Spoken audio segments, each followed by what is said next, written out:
Ayan. Hello, my dear. Hello, hello, hello, mga my dear. Ayan. So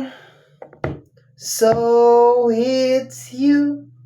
I've been waiting for so long. Ay. Okay, my dear. May nag-request ng 2025 reading. And nagawa ko na to noon before, mga my dear Taurus. Nagawa ko na to noon. And na-enjoy ko naman siya. It is just more on parang tinamad ako na hindi ko na siya ginawa ulit. Yun ang totoo, 'di ba? So, dahil may nag-request ulit, and I will try, kasi pag may nagre-request kasi na isa, and honestly, galing sa comment section mo, my dear Taurus, yung request ng 2025 reading, susunod na yung ibang zodiac sign. No? Tapos pag hindi ko naman sila nagawan, ayan na naman, 'di ba? Sasabihin na naman may favoritism, favorite mo si Taurus, favorite mo si Capricorn, favorite mo si ganito, favorite mo si ganito. So, I will try my best na magawan lahat. So, for now, focus muna tayo sa iyo. Okay.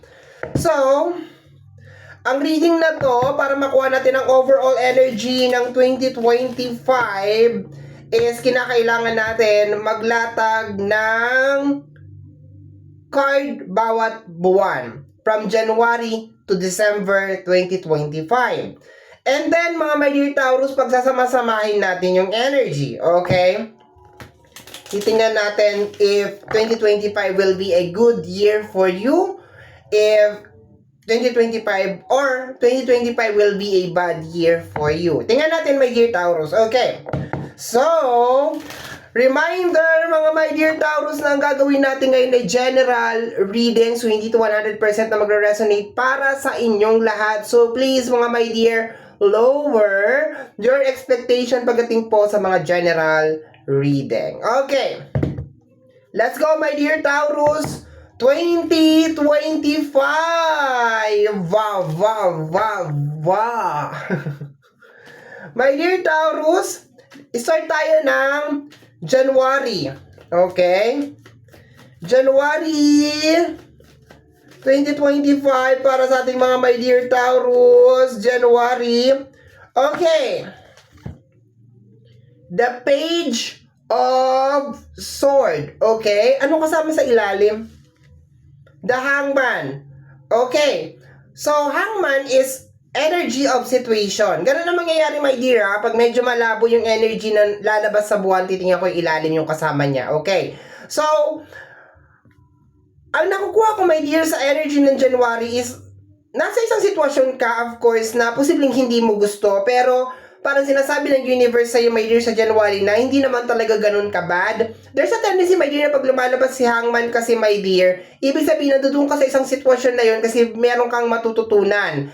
Sa energy ng page, January, so January 1 to hanggang sa katapusan, my dear, sinasabi, my dear Taurus, na be careful kung ano yung iniisip mo. Maganda sa araw na, sa buwan na to, my dear, na huwag kang masyadong mag-isip ng mga negative regarding sa energy ng sitwasyon mo. Okay, kung nasa Hangman energy ka man or nasa isang sitwasyon ka man na hindi mo gusto, mas maganda, my dear, sa January na isipin mo na lang na nandiyan ka sa sitwasyon na yan, my dear Taurus, because of meron kang matututunan. Bumababa na naman yung upuan ko, no? So, may sira yung upuan.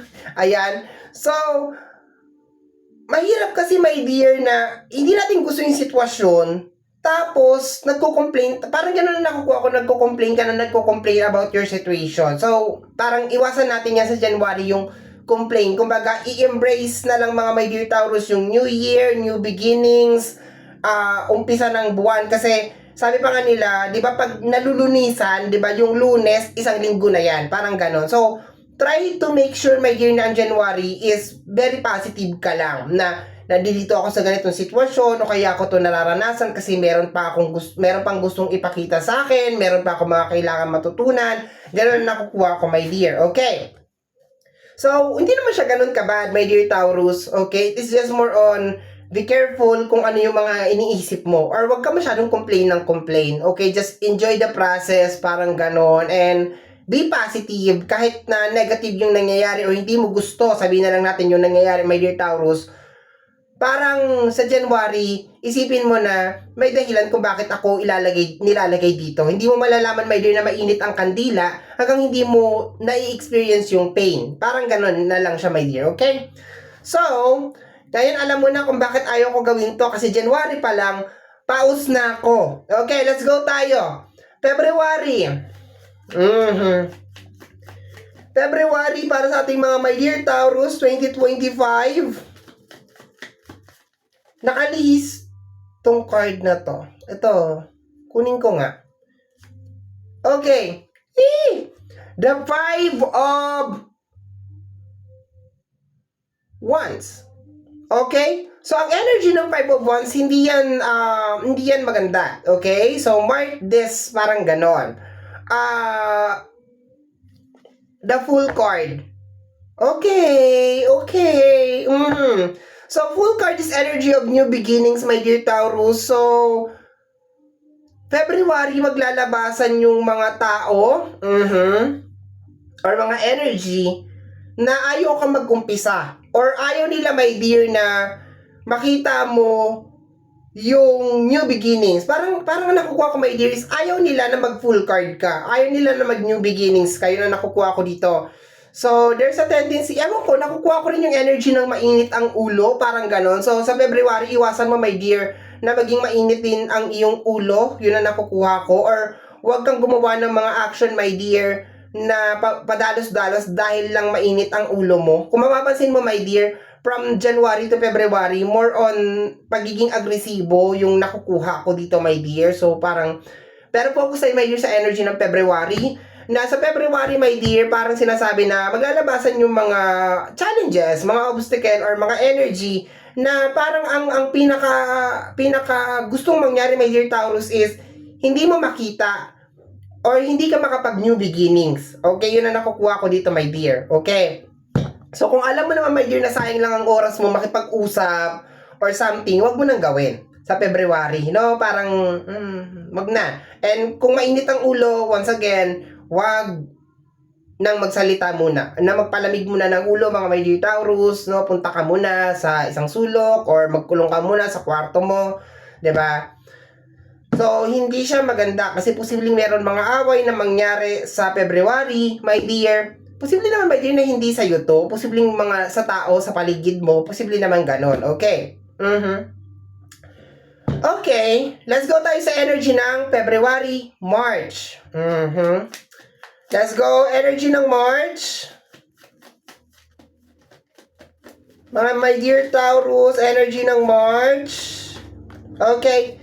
The Ace of Cups. And the energy of the Hangman. Ay! Okay, bumalik si Hangman sa ilalim. So, yung sitwasyon mo, my dear, sa February pa lang siya matatapos. Yung nararamdaman mo na tension nung January, sa February, January, February, March pa lang siya matatapos. Doon ka pa lang talaga as in parang makakaalis doon sa sitwasyon na yon. So, kagaya na sinasabi ko sa iyo, my dear, January pa lang, wag mo nang masyadong lagyan ng pressure. Kasi kino-confirm naman dito sa card na January, February, March ka pa daw magkakaroon ng Ace of Cups, which is more on emotional freedom. Basta, parang nakukuha ko lang, my dear, January hanggang February, parang sige lang. Sige lang. And then, finally, magkakaroon ka ng Ace of Cups ng March. Ang nakukuha ko ng energy ng March is more on parang yung mga ito mga resulta, my dear, ng mga pinaghirapan mo. Nakikita mo na siya ng March, parang ganon. So, kung meron ka mga pinagpapaguran or meron ka mga ginagawa, nakikita mo na siya ng March. Basta dire-diretso ka lang, my dear. Kasi January, kalaban mo, isip mo. January, February naman, kalaban mo, outside energy naman. Yun na nakukuha ko. Kumbaga, January, isip mo, February, outside energy, and then, mas magdire-diretso ka lang, meron kang energy ng success ng March. Okay. Let's go tayo, my dear, ng April. Ayan na. April, Taurus 2025. Mahaba to, my dear. Nakakatatlong card pa lang tayo, my dear. Okay, tas gagawin ko to talaga sa 12 zodiac sign. Ay, pag-ibig. Okay, let's go tayo. April, my dear Taurus. Ayaw magpakita ni April, ha? April.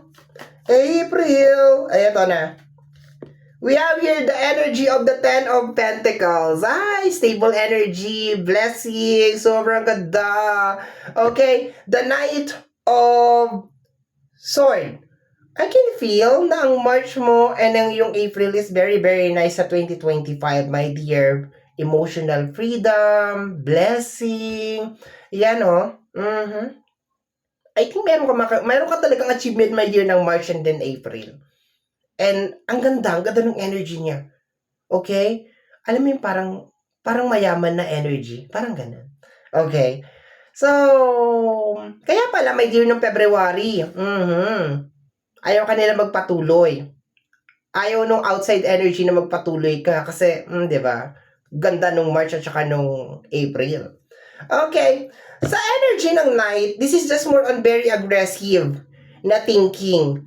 And kung hindi naging Ten of Pentacles ang kasama niya, my dear, hindi siya magiging maganda. Pero so far, kasi nakukuha ko sa combination ng dalawang card na to, is yung energy, my dear Taurus, na masyado ka lang talagang focus. Alam mo, parang ginagrab mo yung opportunity. Parang walang oportunidad, my dear, na nasasayang, my dear, starting from March hanggang April. Talagang, boom, ganun ka na. Diba? Talagang, grab ka lang talaga ng opportunity and success, achievement. Ganun lang. Ang ganda ng energy, my dear. Sobrang ganda. Sana ganito na siya buong taon. Okay.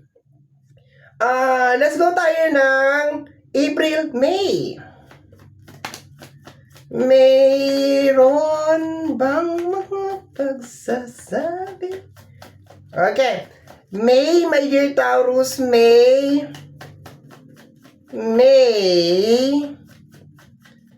Okay, my dear. Okay. Ayan.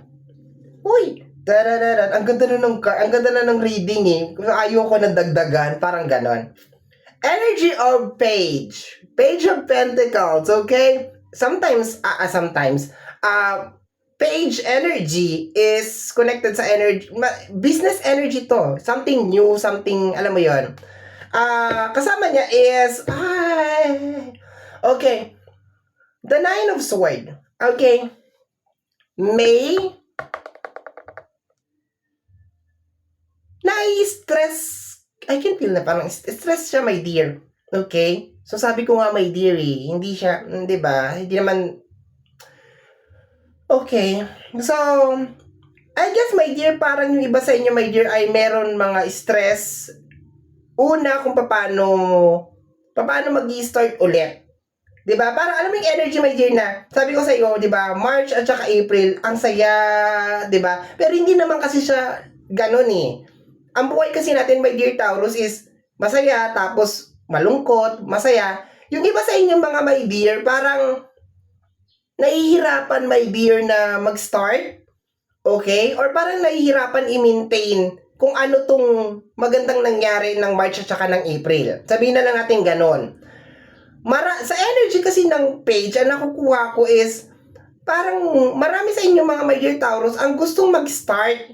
Posible mag-start ng business, mag-start, para ma-maintain lang yung ganon. So, I do suggest, my dear Taurus, na sa May, parang hindi ito yung magandang araw para magdagdag ka ng, kumbaga kung saan ka kumikita, kung ano yung source of income mo, kung ano yung nangyayari sa buhay mo, try mo na lang sigurong i-maintain yun. Kasi I think yung area na yun, magiging very pressure cooker na siya. Kung sa trabaho, very pressure cooker siya ng May.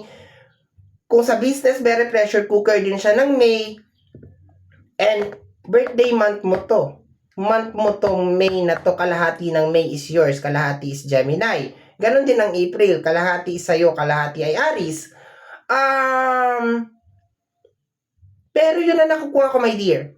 Parang, this is not a good time, my dear, na parang, kunyari, nagbibigasan ka. Tapos, parang gusto mo mag-start pa ng panibago, gusto mo mag-barber shop. Parang hindi siya magandang araw or hindi siya magandang buwan para mag-start ka ng something.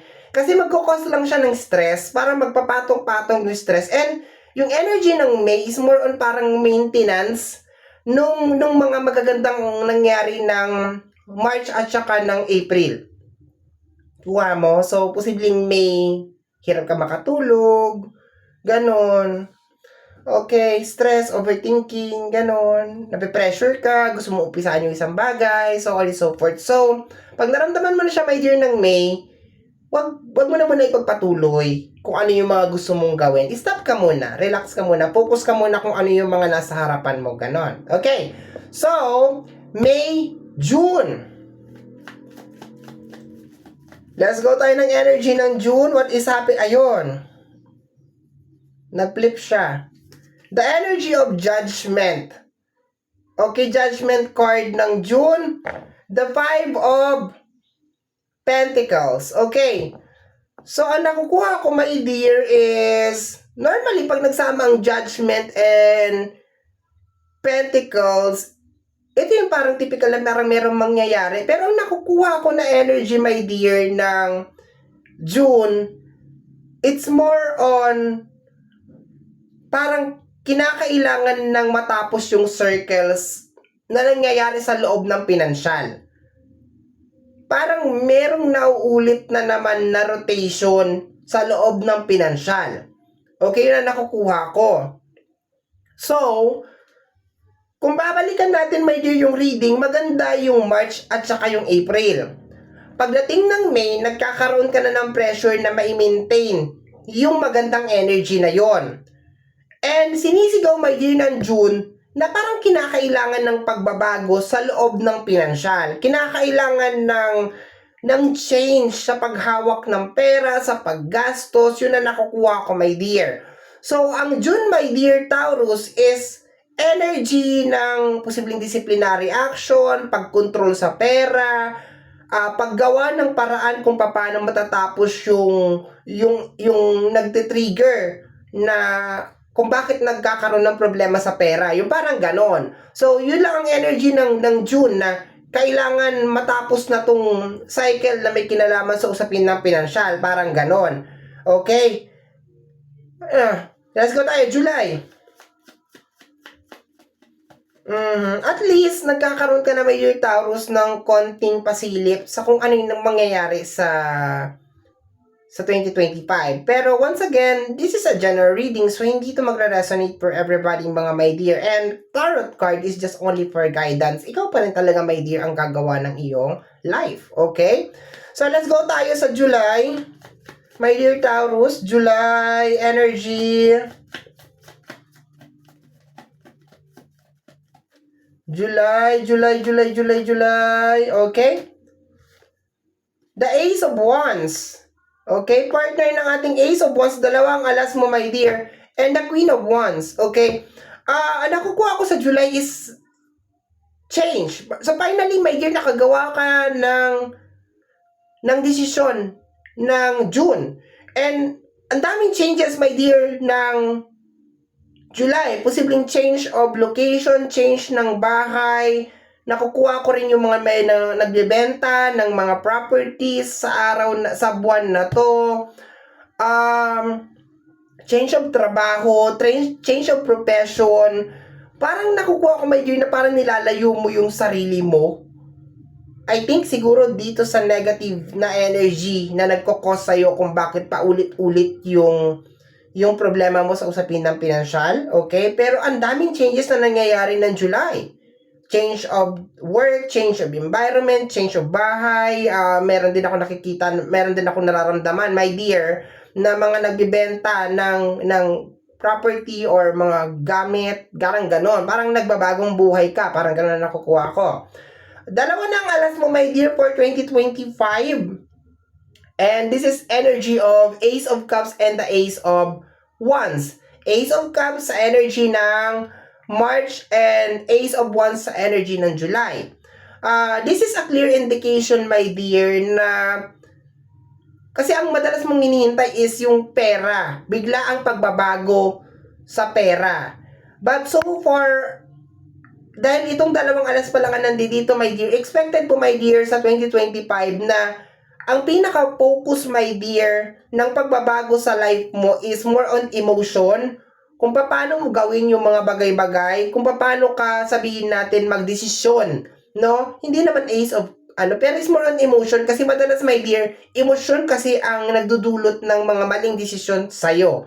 And maraming pagbabago, my dear, sa 2025 para sa'yo, change of work, change of place, change of bahay, posibleng change of relationship then for some of you sa 2025.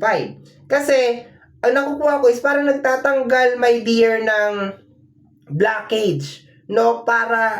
Blockage para maging stable ka. Yung nagiging dahilan kung bakit hindi ka nagiging stable or kung bakit paulit-ulit yung cycle ng buhay mo. Parang ganon. Okay, July, August.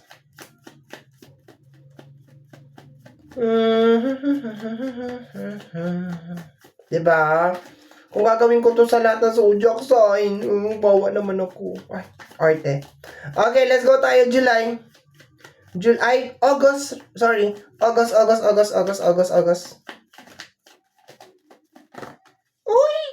Dalawa. King of Pentacles ang bottom. Okay. Ayan. The Knight of Sword and the Eight of Pentacles related sa energy ng work. I think very focused ka, my dear, sa August related sa energy ng work. Okay, kung ano man yan, something. Sabi ko nga sa iyo, in July is yun nga, parang something bago, naglipat. And ang August mo is more on todo bigay. As in, the night. Okay, hyper yung energy. Todo bigay ka sa energy ng work. Nakukuha ko na parang busy-busy yan. Alam mo yung bagong lipat? Parang ganon. Bagong lipat ng bahay or bagong lipat ng trabaho. Parang ganon. Hindi naman siya as in bad. Posibleng kung lumipat ka ng trabaho, baka sa mas mataas na posisyon or mas maganda na trabaho. Parang ganon. Pero todo bigay ka may year ng August. As in, todo trabaho ka lang, todo effort ka lang, very energetic kang bumangon na umaga, ganun, magtrabaho, kumita ng pera, or pagandahin yung bahay mo, mag-decorate, parang ganun na nakukuha ko. Parang ini-enjoy mo lang yung bagong buhay mo, bagong subdivision, bagong lugar, bagong village, bagong something, yun na nakukuha ko na energy, bagong company, bagong work, ini-enjoy mo lang siya. Very motivated ka may year ng August, okay, masaya ka dito sa ginagawa mo, yun na nakukuha ko. Okay, August, let's go tayo sa energy ng September. Yes, matatapos na, konti na lang. September. My dear Taurus, energy ng September. Taurus. Okay, September is the energy of the Nine of Swords. Lumalabas yung mga cards kanina, lumalabas siya ulit. Energy ng Moon card. Okay? So, tanong ang nakukuha ko dito, my dear. July, August, September. Around September, parang hindi siya hermit, pero parang may hermit akong nakukuha na energy. Remember, katatapos pa lang ng energy ng Virgo sa energy ng September, August, September ito, mga Virgo season to eh. Okay. Let me see nga, check natin. Yes, Virgo season. Yes, nararamdaman ko siya. Okay. Kalahati Virgo, kalahati. Basta, nasa Virgo season pa rin tayo. August, September, I think, my dear, marami sa inyo sa mga around September is parang kasi moon card eh. Ang moon card kasi is nalulungkot at the same time parang nag-o-offer din kasi ang moon card ng dalawang option or dalawang choice, parang ganon. Pero kung i-combine natin yung energy ng September at saka ng moon card, I think marami sa inyo sa September ang nakakaranas ng kalungkutan. Okay, posibleng maramdaman mo na tama ba yung ginawa ko, na nilayo ko yung sarili ko sa kanya, parang ganon. Tama ba na lumipat ako ng trabaho? Tama ba na lumipat ako ng bahay? Tama ba na give up ko yung property ko, yung mga gamit? Marami sa inyo, my dear, ang may ganon na energy ng September, okay? So, it's normal kasi isa part of the change. Okay, yun na nakukuha ko. Part of change kasi yan talaga. Kalagitnaan, my dear. Unang lipat mo ng, parang cellphone yan eh. Unang bili mo ng cellphone mo, ang ganda-ganda, ang sesaya, ganito, ganyan. Gusto-gusto mo i-display, gusto-gusto mo gamitin. Pero pagkalipas na ng ilang tas meron nang lumabas ng mga bagong mga unit or bagong mga cellphone, parang, bakit ko binili to? Parang ganun yung energy. Okay? Parang may ganun na energy ng September. Okay? September, October. The 10 of Cups. Okay? Energy ng 10 of Cups is family energy to. And the 3 of Swords, patay, tuloy-tuloy. Related sa energy ng family and relationship, yun ang nakukuha ko, my dear, okay? Ang nakukuha ko ng October, my dear, is Libra season na ito. Ito yung energy, my dear, na parang binigay mo lahat, yun ang nakukuha ko, or ginagawa mo lahat, tapos parang hindi bumabalik. Kaya meron 3 of Swords sa ilalim. Yun na nakukuha ko. So, nag-i-emote ka, my dear, ng baka nga yung iba sa inyo, my dear, ay lalayo, baka mag-a-abroad, and then parang todo work ka, my dear, ng August, and then September, yan na, nakakaramdam ka na ng homesick, parang ganun, and then October, energy ng family 10 of Cups, mararamdaman mo na parang mahalaga ka lang pag meron ka na ibibigay, parang ganon, broken-hearted yung energy mo. I think it's more on dismayado or parang disappointed yung energy, my dear, yun ang nakukuha ko. Okay? Sa energy ng October. Let's go tayo, my dear, sa energy ng November. Energy ng November, my dear.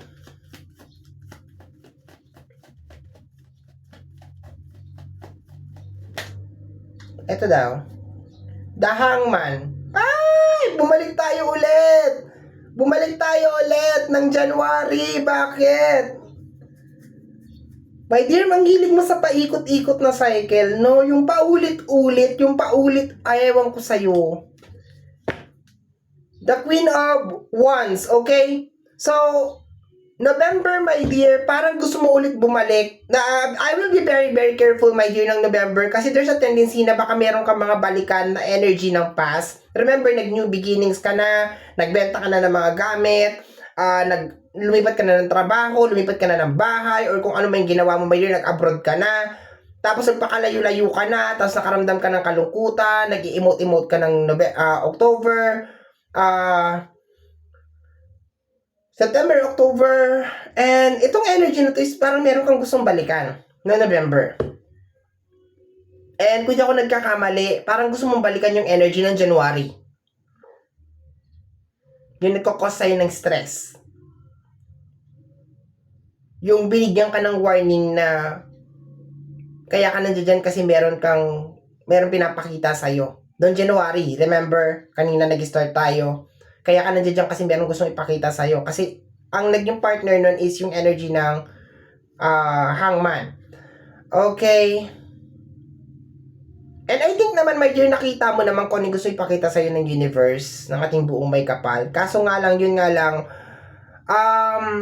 once na makawala ka na, my dear, sa isang emotional na energy, huwag mo nang balikan. Yun lang sasabihin ko, my dear, wag mo na balikan. Kasi yung energy ng November, parang may kagustuhan ka, my dear, na balikan. Okay. Let's go na tayo. December. Last card. Okay, my dear Taurus.